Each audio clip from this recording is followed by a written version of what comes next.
Hey everyone, and welcome back to Insurance Deep Dive, brought to you by Mid-Columbia Insurance, the best in the business. I'm Joe, And I'm Casey. and we're ready to dive into some major car industry news today. Oh, yeah, this is a big one. Definitely a big one. Nissan and Honda. Thinking about joining forces? A merger, potentially. Yeah, a mega merger, some are saying. And It's mega for sure. it's got everyone talking because, well, I mean, this is happening right in the middle of, I think, like, the biggest change the car industry has maybe ever seen, with the whole shift towards electric vehicles and everything. Yeah, it's a crazy time to be following all of this. It is. So, okay, let's break it down. For starters, just how big would this new company even be? Oh, massive. We're talking potentially the third largest car company in the entire world, Wow. right behind, like, the giants, Toyota, Yeah. Volkswagen. Wow. Okay, so that's huge. But you mentioned EVs, and obviously that's a huge part of the story here. Yeah. So how does that play into all of this? Well, that's actually kind of the driving force behind this whole thing. Both Nissan and Honda, they're big names, obviously. Sure. But they've been, I think it's fair to say, a little slow to jump fully onto that whole electric bandwagon. Right. Makes sense. And now they're seeing these companies like Tesla and then BYD over in China. Oh, yeah, they're coming up fast. Yeah, and they're really starting to grab market share. So I think this merger is their way to, like, pool their resources together, play catch up with the technology. Join forces. Exactly. And hopefully, compete better in this whole new landscape. So it's almost like a team up for survival in a way. Kind of, yeah. Think of it this way. Nissan, they've actually been in the EV game for a while. Yeah, the Leaf. Right. They were Yeah. one of the first to really mass produce a fully electric car. Mm-hmm. But Honda's always been known for reliability and fuel efficiency, right? Yeah, for sure. So if they combine those strengths, it could be a real game changer. Yeah, it seems like they each have a piece of the puzzle that the other one needs. Right. So, okay, let's get down to, like, the specifics of how this thing would actually work. Would we see, like, Nissan Hondas rolling off the assembly line? What would that even look like? Well, not exactly Nissan Hondas. I don't think we'll see that. But the plan, from what I've read, is to create a joint holding company. Okay. So essentially, it's like a parent company that sits above both Nissan and Honda. And it allows them to, share resources, strategies, that kind of thing. But each brand would still keep its own separate identity. Okay. So, like, the Volkswagen Group. They have Audi, Porsche, Lamborghini. Exactly. Yeah, all different brands, but under that one big umbrella.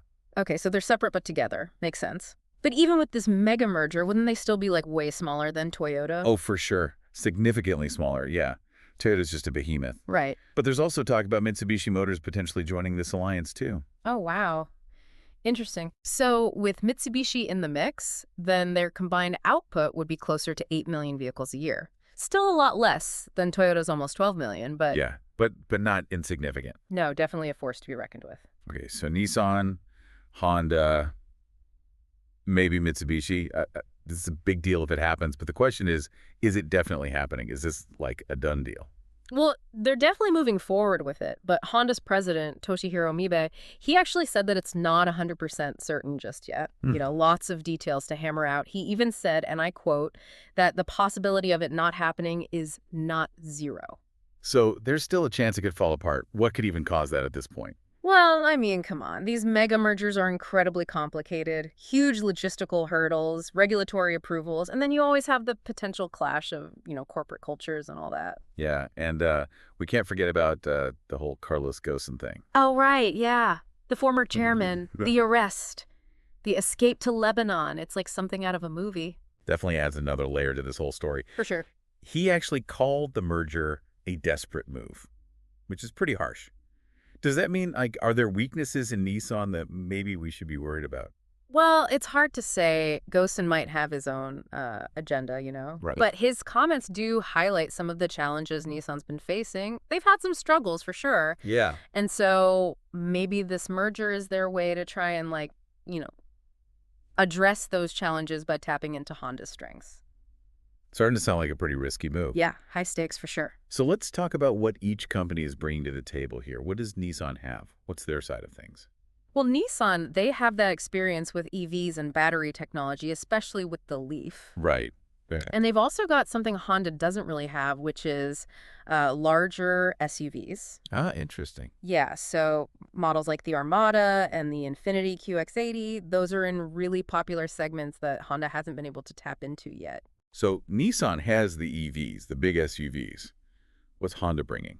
Well, Honda, they're known for their reliability, like we said before, Sure, yeah. and fuel efficiency. They consistently rank really high in those areas. And I think, honestly, they could really benefit from Nissan's EV tech to help them catch up in that department. They're also known for their smaller cars and their engine technology, which could be really valuable as we, transition more towards hybrids and electric powertrains. Okay, so we got Nissan with the EVs and SUVs, Honda with the reliability and smaller cars. But where does this all fit into the larger picture of the car industry?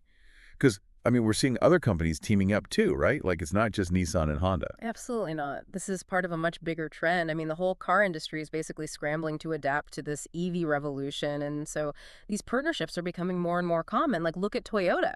They partnered with Mazda and Subaru not too long ago. Oh, yeah. You're right. It's definitely a sign of the times. So everyone's got to join forces to weather the storm, I guess you could say. But how's it going to affect us, the drivers, That's what we really want to know. What's the impact going to be? Exactly, and that's what we're going to talk about next. All right, so stay tuned, everyone. This is where things get really interesting. So how this could actually affect people like us, car buyers. Like, what could this mean for someone who's out there looking to buy a new car? That's the big question, right? Yeah, that's what we want to know. What are we looking at here? Cheaper EVs. Will we see some crazy new models that combine, like the best of both?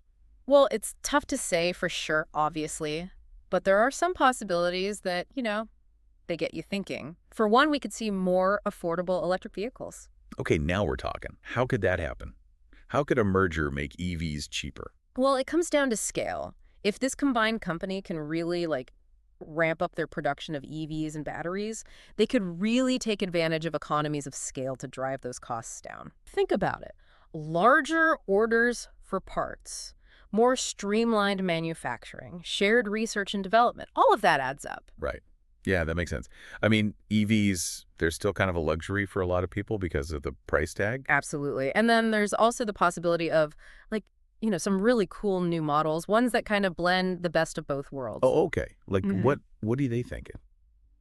Well, imagine a car that has Honda's reputation for reliability, right, but with Nissan's EV technology, and maybe even built on one of their larger SUV platforms. It's a super reliable electric SUV. Okay, now wow. that I would be interested in. Right. But let's face it, even if this merger actually happens, they're still going to be up against some serious competition. Tesla's not just going to sit back and watch all this happen. Oh, definitely not. And then you've got BYD, especially in China. They're coming on strong.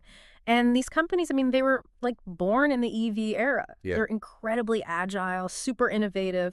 And then there's Toyota.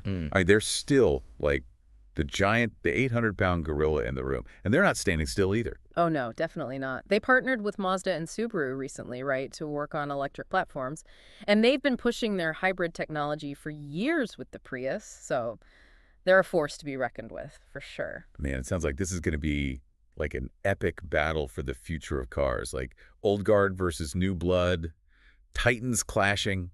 It's exciting. It is exciting. It's not just about the companies themselves, it's about the technology, the innovation, and at the end of the day, what kind of choices we're going to have as consumers. You mentioned consumer choice.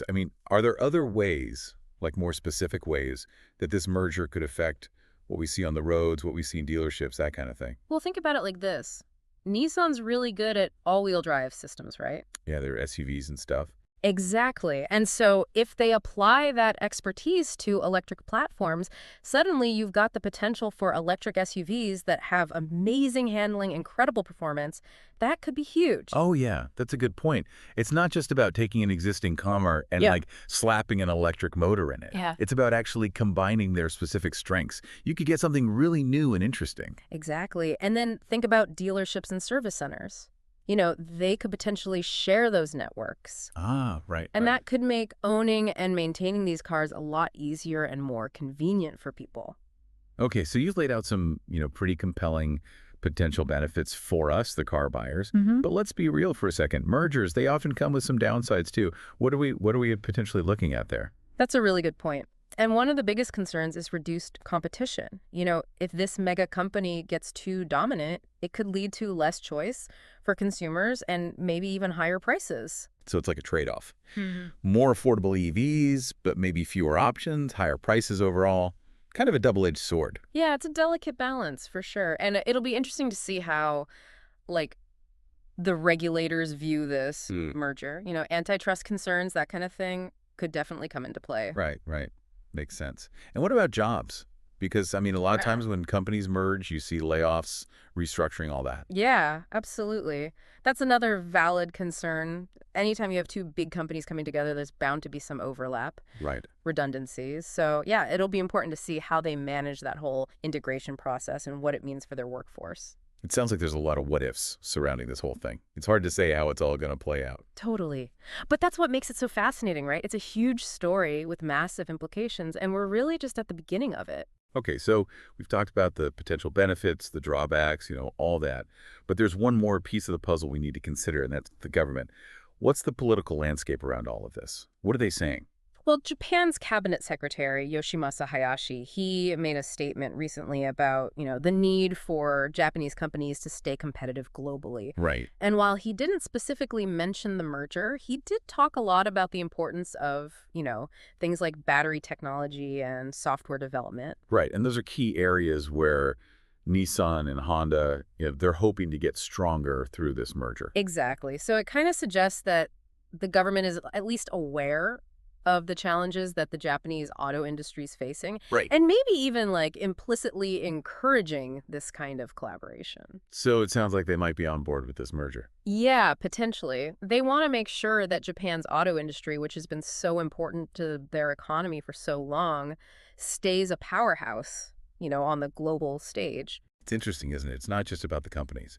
It's about national pride, Yeah. economic competitiveness, all of that. Absolutely. And it brings up a really important question for our listeners to think about. Ooh, I like a good cliffhanger. Yeah. What's the question? Will this merger, even if they have the government's backing, will it be enough for them to actually challenge Toyota? I mean, that's the big question. Yeah, that's the big one. Will this even work? Or is the future going to belong to, the Teslas, the BYDs, the companies that were born in this electric age? Yeah, it's almost like who's going to win? Is it size and legacy? Or is it being, like you said, agile, innovative, all that? It really makes you think about what it takes to be a leader in this new world of cars. It all comes back to what are we going to be driving in 10 years? Right. 20 years? Yeah. Or will we even be driving?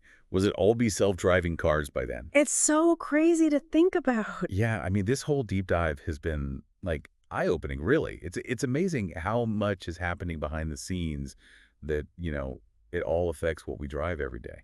Yeah, it really shows you how dynamic and I guess unpredictable the car industry is right now. And it's important to stay informed about all these changes because they really do affect us. For sure, for sure. Knowledge is power, as they say, especially when you're making big decisions about what car to buy, all that. Absolutely.